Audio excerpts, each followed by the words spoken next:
Jika kita membahas tentang fakta-fakta sejarah di Indonesia, apakah berai-berai semua yakin sudah dipelajari dan dibahas di sekolah semuanya, atau hanya sebatas yang umum saja?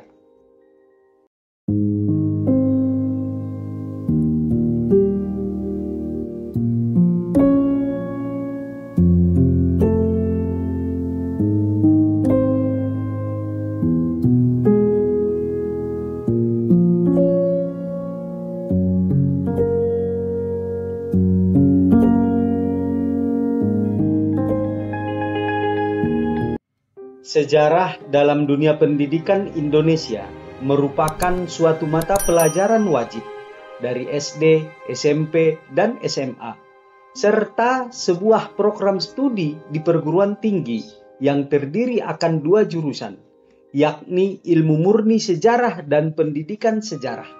Sudah pastinya kita wajib juga memiliki buku sejarah yang begitu tebal. Di dalamnya membahas dari zaman prasejarah, zaman sejarah, hingga zaman kemerdekaan Republik Indonesia. Namun banyak fakta-fakta tentang sejarah yang tidak akan pernah kita temui atau dibahas di bangku sekolah. Ada apa saja fakta-fakta sejarahnya? Yuk, mari kita bahas satu persatu.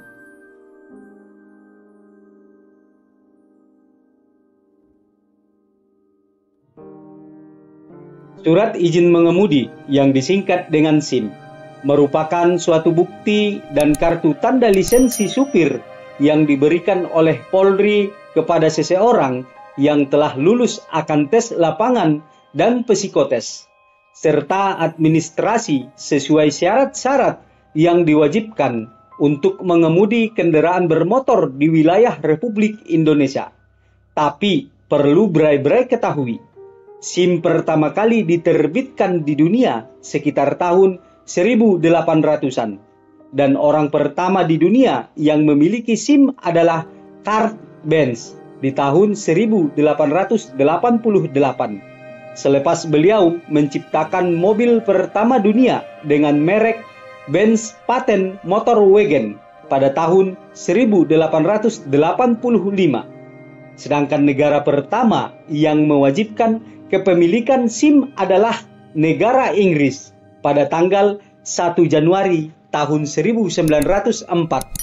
Sedangkan di Indonesia, kabarnya SIM pertama kali diperkenalkan sekitar tahun 1903. Akan tetapi, belum diterapkan penggunaannya dan di bawah kendali dari pemerintah Hindia Belanda. Konon kabarnya, orang Indonesia pertama yang memperoleh SIM adalah Raja Kasunanan Surakarta Pakubuwono ke-10 dan merupakan orang pertama yang memiliki mobil di Indonesia dengan merek Benz Victoria Python yang dibeli tahun 1894. Mobil Pakubuwono ke-10 ini adalah pabrikan Karl Benz.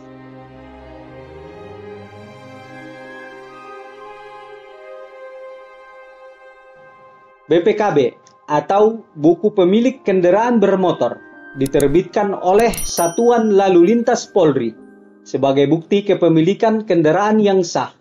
Dari berbagai sumber menyebutkan, dalam sejarahnya, awal mula diterbitkannya BPKB adalah ide dari seorang polisi bernama Maijen Purnawirawan Ursinus Elias Medellu yang menjabat sebagai Direktur Mabes Angkatan Kepolisian atau Korlantas sekarang pada tahun 1965 sampai tahun 1972. Konon, ide penerbitan BPKB ini terlintas di pikiran beliau disebabkan oleh karena maraknya pencurian kendaraan bermotor pada tahun 1960-an. BPKB merupakan sebuah bukti penerbitan STNK dan TNKB kendaraan bermotor.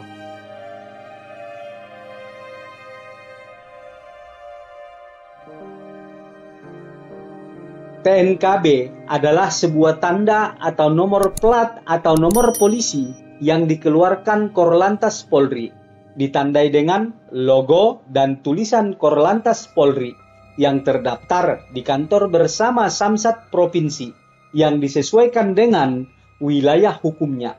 Tapi, tahukah berai-berai, plat nomor di Indonesia diperkenalkan pada tahun 1900 yang bertujuan hanya untuk mencantumkan kode daerah dan nomor registrasi kendaraan yang dipasang di bagian depan dan belakang kendaraan bermotor. Namun, sekitar tahun 1917 diterbitkan dan berlakunya Undang-Undang tentang registrasi plat nomor dan SIM, spesifikasi angka dan huruf, model plat nomor dan SIM, penetapan daftar pemegang SIM dan penerbitannya.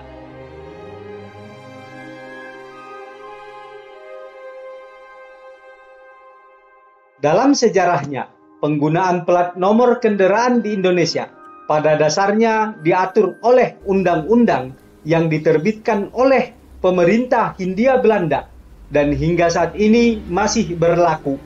Plat nomor di Indonesia diatur sesuai dengan sistem berbasis keresidenan yang pertama kali diterapkan di Indonesia dan bukan diterapkan sesuai dengan sistem pertahanan keamanan Kompi atau Batalion Militer Belanda pada waktu itu, yang mana di Pulau Jawa terdiri dari 23 keresidenan dan 23 plat nomor. Di Pulau Sumatera 8 keresidenan dengan 11 plat nomor. Pulau Kalimantan 3 keresidenan dengan 2 plat nomor. Kawasan Indonesia Timur 5 keresidenan dengan 6 plat nomor.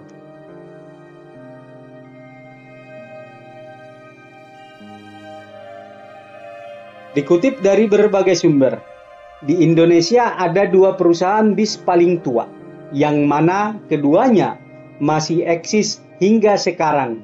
Bahkan kedua perusahaan bis ini tidak kalah pamornya dari perusahaan bis era modern sekarang.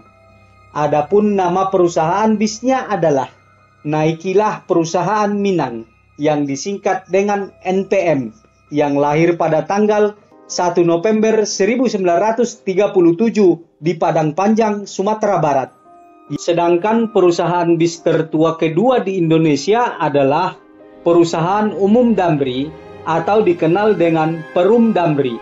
Perusahaan bis ini adalah milik BUMN sesuai dengan Surat Maklumat Kementerian Perhubungan Republik Indonesia nomor 1/Damri/46 tanggal 25 November tahun 1946 dengan nama Jawatan yang beroperasi untuk menyelenggarakan angkutan penumpang dan barang di atas jalan dengan menggunakan kendaraan bermotor. Akan tetapi sebenarnya Perum Damri ini didirikan pada tahun 1943 dengan 2 klasifikasi yang diberi nama Jawa Unyu Gioksa yang bergerak pada angkutan barang dengan truk, gerobak atau cikar, dan satu lagi diberi nama Jidousa Sokyoku yang bergerak di bidang angkutan penumpang dengan kendaraan bermotor atau bus. Akan tetapi setelah Indonesia merdeka di tahun 1945 melalui Departemen Perhubungan Republik Indonesia, Jawa Unyu Jidousa berubah nama menjadi Jawatan Pengangkutan untuk barang dan Jidousa Sokyoku beralih menjadi Jawatan Angkutan Darat untuk angkutan penumpang yang pada akhirnya digabung menjadi nama Perum Damri.